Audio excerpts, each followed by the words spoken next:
However, I'm very happy to, I'm grateful to give this presentation about Chinese public history and popular history magazines to you. And it starts with the eHisto project. The rationale of eHisto project is to analyzing and interpreting popular representation of history and trying to training the media critical literacy and media critical competence in school history educations. So this gives us another problem, another question that can the result or outcomes or the idea of the eHisto project be used in the other parts of the world, in other regions of the world, also in other states, something like China. So it is necessary to do a kind of baseline study about the overall situation about Chinese popular history magazines. So this presentation, brief presentation, will be mainly formed by 5 parts.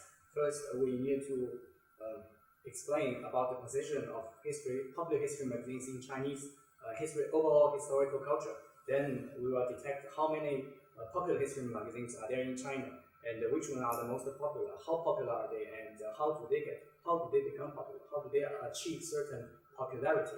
But however, I want to start this story with a rather edutainment way. We need to have some interactions. We Chinese it is the Western people that invented magazines almost 100 years ago in French Revolution, I think. It's, you call it magazines, but in China we use the Chinese phrase 杂志 to call it, to name the magazines. But Chinese use the ideograph, so every word, every character has a kind of meaning. So I want you to guess what is the meaning of these 2 words. The first word 杂, who wants to give a try? If no one volunteered, except for Chinese people, I want to nominate the most smart, most intelligent older people, senior people in our room, Frau Koka and Mr. Eckner and Frau Edelman. You can discuss for about 5-10 seconds and give us but don't talk to Frau Hanek and Frau Pop. They know the answer. So I tried. You tried. History magazine. Nice try, and Mr. Eckner. Is the second one shit? Nice try, but still, unfortunately. And the past. The past. No, this is only magazine, not history magazine. So you can have another chance, but the only last chance. History today. This is only the magazine word, but you need to guess about this Chinese word's meaning. Okay. What is the first word? This blue word, blue chapter. Yes, ideograph. It's ideograph. It has a meaning. You can just 5, 4, 3, 2, 1. People or something. Oh, people. Yes, nice choice, but still, unfortunately. And for Adam. So please tell us. Unlucky. So it means varied, blended. A lot of different things, but they are not very important. Yes, they are less important. They are mixture. They are varied. And the second word, I want to give the chance, opportunity to the younger smart guys. Our colleague is not meeting, and you can give it a try. So the first one is blended. Yeah, the second one this is red one. It is called 字 in Chinese. Blended pictures. Yeah, pictures. Very nice try, but still. The other subject, and the other paper. But smart Canadian guys, not smart enough. Maybe we have the smart German guys. Herr Schmidt and Herr Friedhardt. Can you give us a try? Book? And Herr Schmidt? You also think a book? Yes. Yeah, the German are very smart.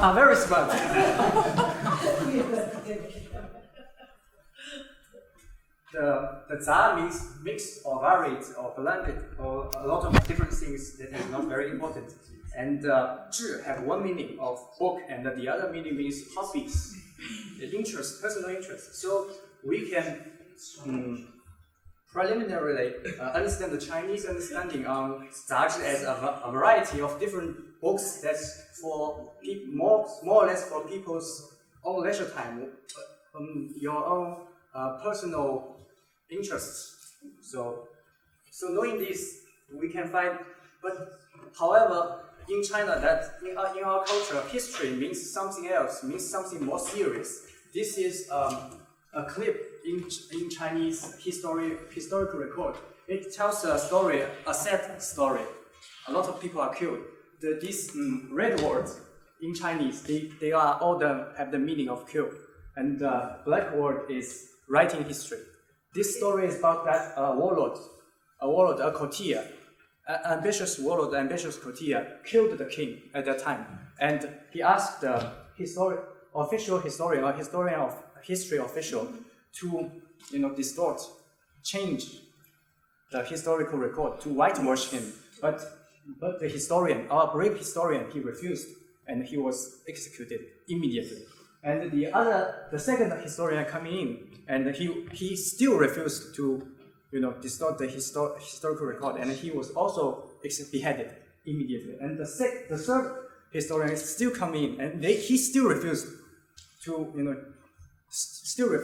refused the wrong opinion to, change the history records, that not tell the history as what it is. So it means normally in Chinese, when we learn this story, we learn its meaning that history means to tell the truth. But on the other hand, if we interpret this story in another way, maybe it means the Chinese historical culture, Chinese historical history writing is history of politics. A political event, history made by political elites.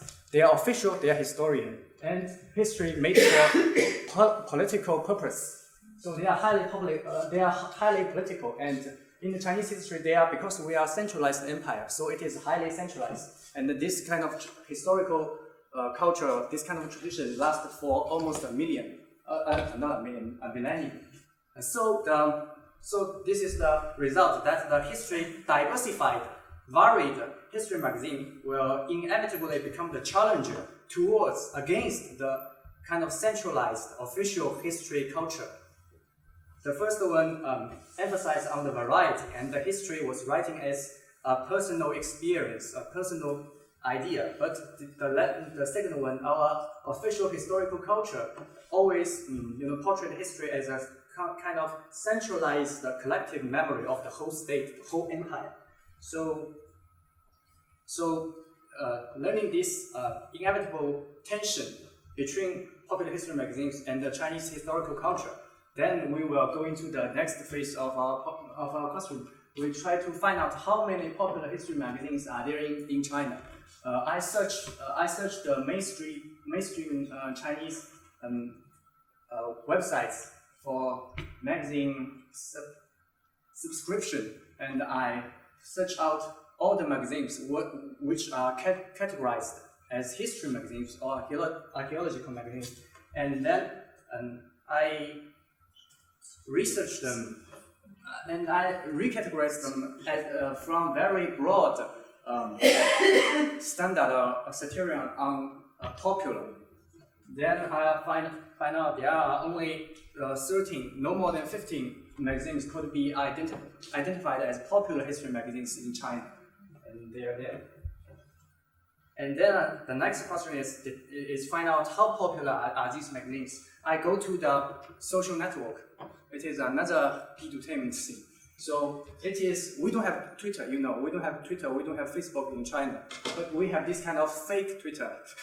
It is called Xinlang Weibo in Chinese. It is a hybrid of your Western Twitter and Facebook. It was used by almost 30% internet users, and the total number of users is quite astronomical in your Western eyes, and it's 500 million, and then it was used under a semi-real name system. So it means you can find out the real popularity of these magazines by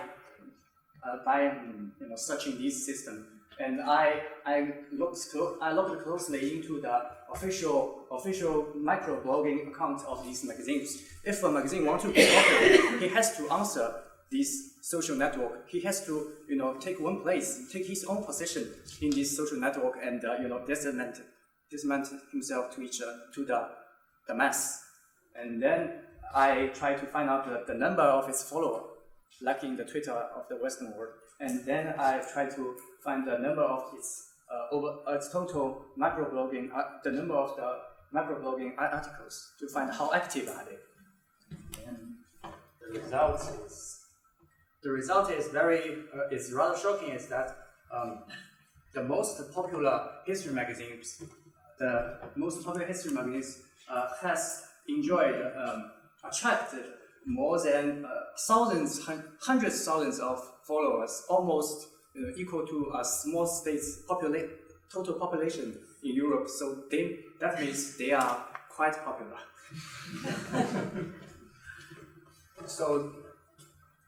And then I want to focus on the three most popular history magazines in China. These three have attracted the highest number of followers on social network. It is called 看历史 Ion History, National Community History, 国家人文历史 and 炎黄春秋. These three. And I find incredible similarity among these three. And the first is they are all in their development is all in the very strong tendency of growth. They are growing. You can see in this 1 year time their numbers. The most dramatic one is the Ion History. He climbed from 500,000 to almost 800,000, then almost 1 million. So that means the overall situation of the market is a booming market. And the other similarity is that even compared with this kind of new media, internet-based self-media, grassroots media or we media, that you are on the social network, you are people, and you are also a media. You disseminate yourself, your idea to the whole mass, to the whole group of people. And one scholar used to do the research and find out the 26 most popular, hottest account on Chinese social network who have more than 100,000 followers. And you can find these three most popular history magazines. They marked as number 6, number 13, and number 20. So this means even compared with the new media, this kind of older media is still very popular. However, if we look closely to these three, you can find a significant difference on these three magazines.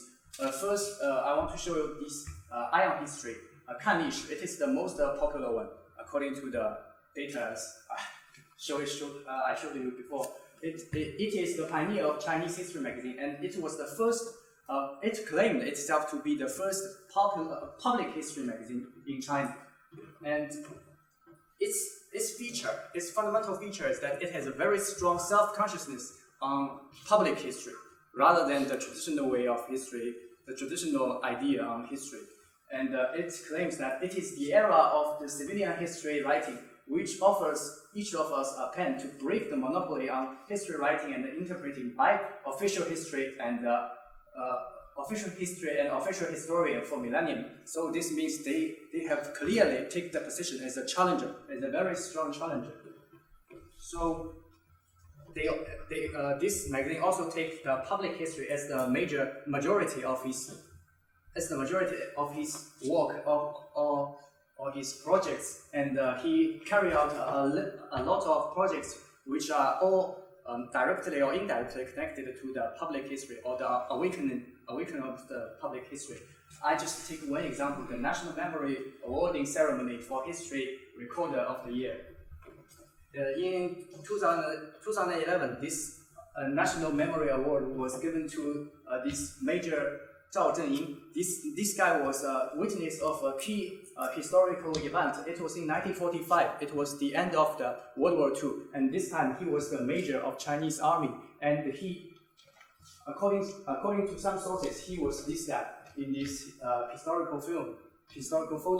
This photo and his image was taken by his American allies, American colleagues at the time. But unfortunately, 4 years later, his government was overthrown in the communist revolution. So he became an military officer, and bad man who worked for the X regime or the pre-regime. So he and his memory, his historical position, identity was suppressed for almost 60 years. After 60 years, it was a semi-American and Chinese documentary crew. They still find out this old man again and make him in front of the public. So this example means that what kind of history, what kind of public history does this Eye on History, this magazine want? He want to be a challenger to this kind of state-oriented, this state monopolized history writing or history representation. However, this is not the only example of this kind of public history feature magazine. You can still have some other examples on this kind of magazines. And then it was the second most popular history magazine. This is very different. It was called 国家人文历史 National Humanity History. I want you to notice its publisher.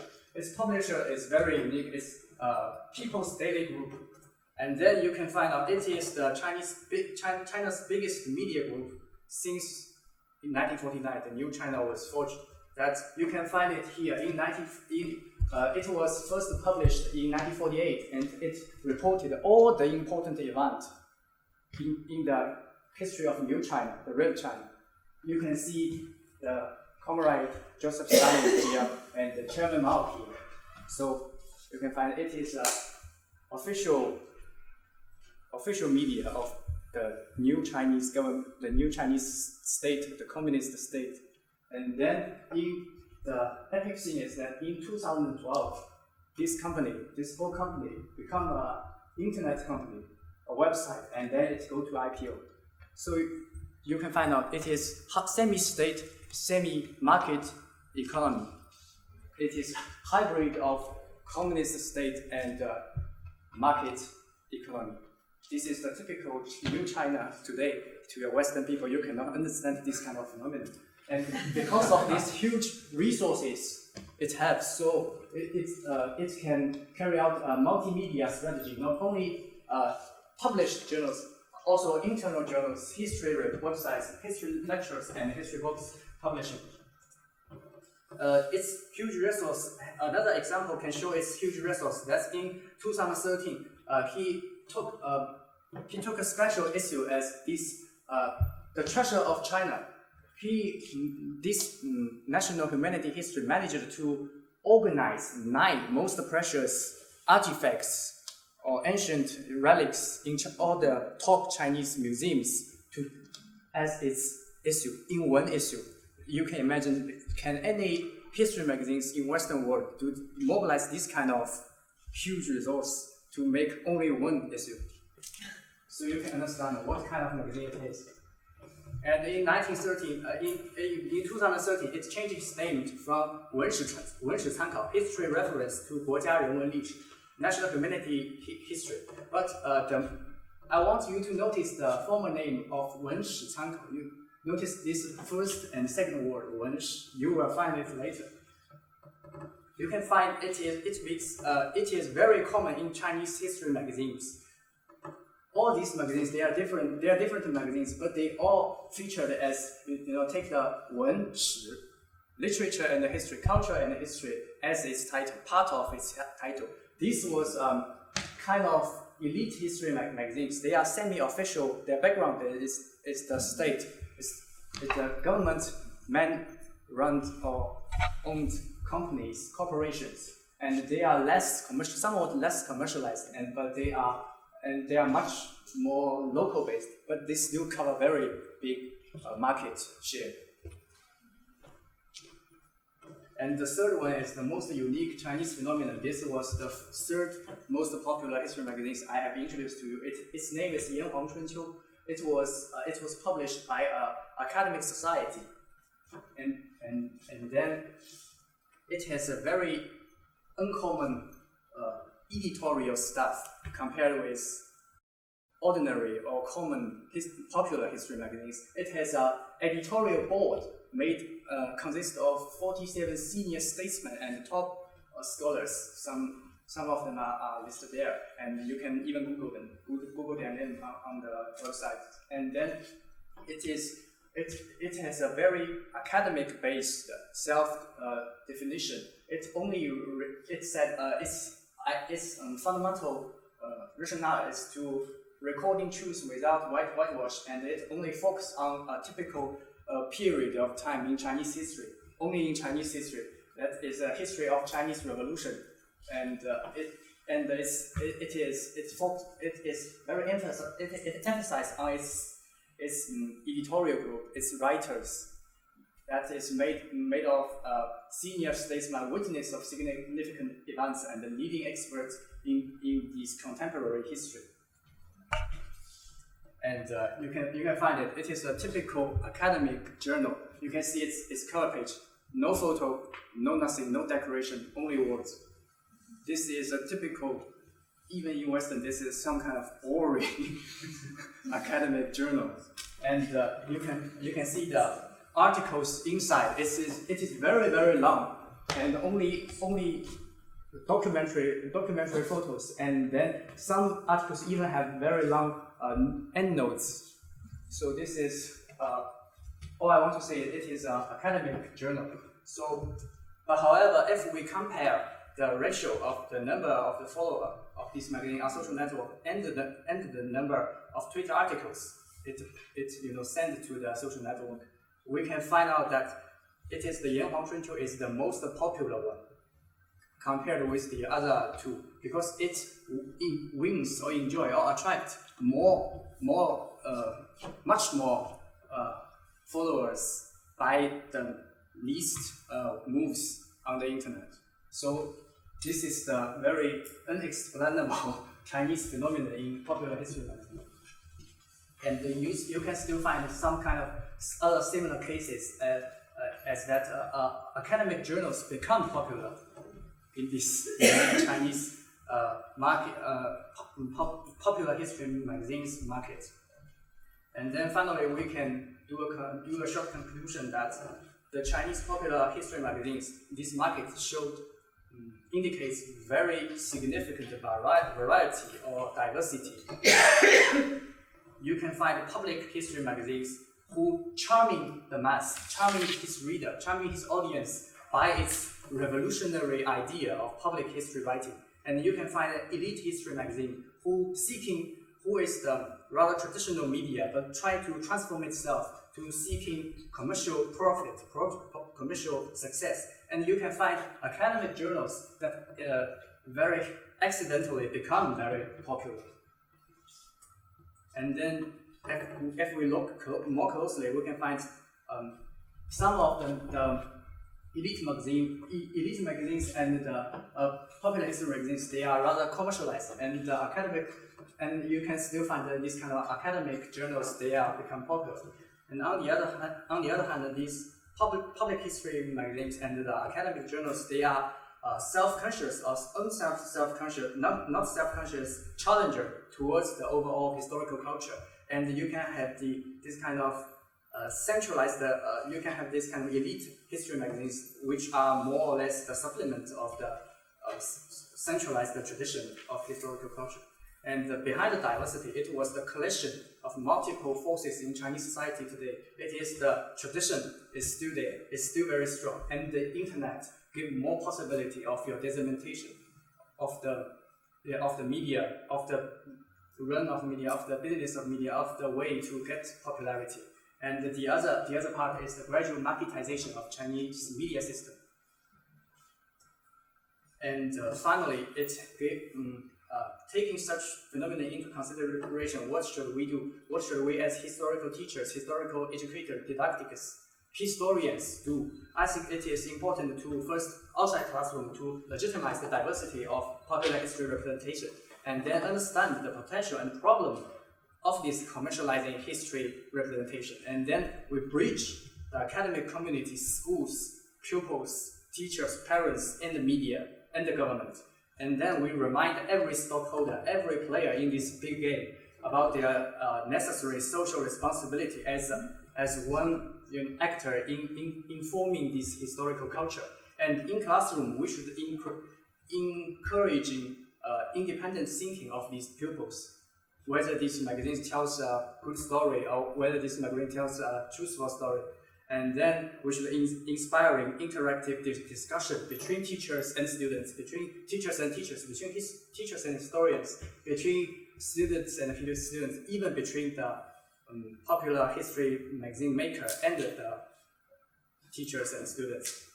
And finally, we should instructing media critical competence. But how to instructing media critical literacy or media critical conference, please come out and turn left and find out in history.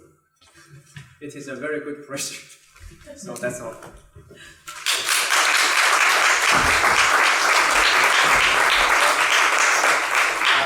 Thank you for your presentation. Also, the Chinese, it is also very new information for me. Okay, now we have 7 minutes to discuss. Please. Thank you very much for your presentation. You heard this morning, for example, European popular magazines that they often go in line with traditional histories, personalities, and notes, and etc. And here it seems, especially in the eye on history, we found out this example. It's like one challenging one of the traditional history that's taught in China.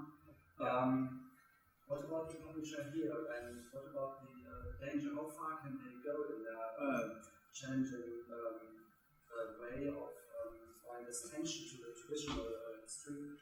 How far can they go, and is there already like a censorship in the way when we talk about Iron history?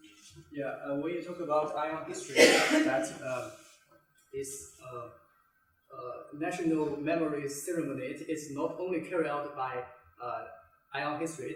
It was in fact carried out by a lot of history-related media, including websites, historians inside academic communities, and just common civilians, and the media, and also the history, specialized history, public history, popular history magazines. So this means some kind of a consensus inside Chinese history that our history consciousness, our overall historical culture need to reform itself to be more diversified, to take more anti-narratives, to make more tolerance to this kind of individualization of historical memory and storylines. So this is, to some extent, it is a social consensus. Even our government was sometimes active player inside it. You know, this kind of discovering the major, this documentary film was published on our national TV station, CCTV. So it means, you know, a position that a consensus that you need more diversified understanding our history, or you need more diversified, more tolerance. Yeah.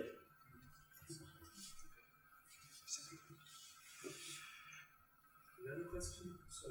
Going on that note, so can even the most sensitive issues like Chairman Mao and the Great Leap Forward and culture, can these things be discussed in those magazines, or do they just have to, refrain from discussing communist China? They can talk freely about the previous eras in Chinese history. I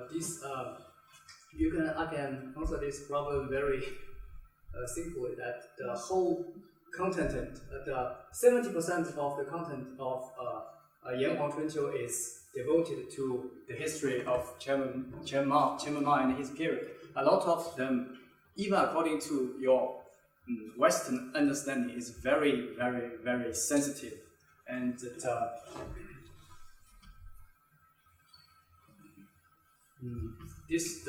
one of the governor of this editorial council or something of this Yan Huangchunqiu, this guy Yang Jishen, you can just Google him.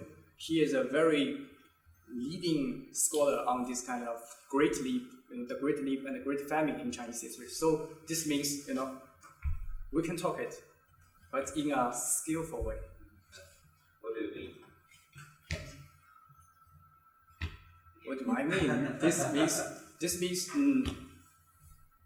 means you can do, and the government normally it will let this magazine do this kind of work. But if you go too far, if not your article go too far, if the guy who write the article go too far on the public media, especially in outside China, so he will do some kind of action, but very tangible. Okay, we have 3 times. I just wanted to ask, is it tolerance or is it the recognition of the needs of diversity for historical remembrance in several geographical regions? So if I may compare it, for example, to the Soviet Union, whether they recognized the needs of the several states to cultivate an own historical memory, so the needs of the inhabitants to identify with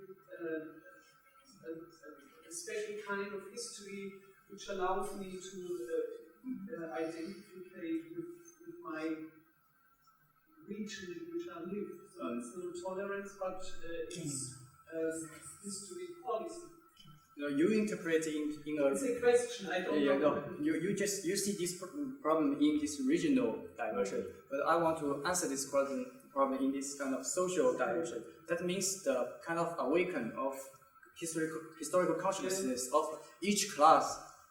Each kind of different people who have different pasts, who was once upon a time somewhat the enemy of our government.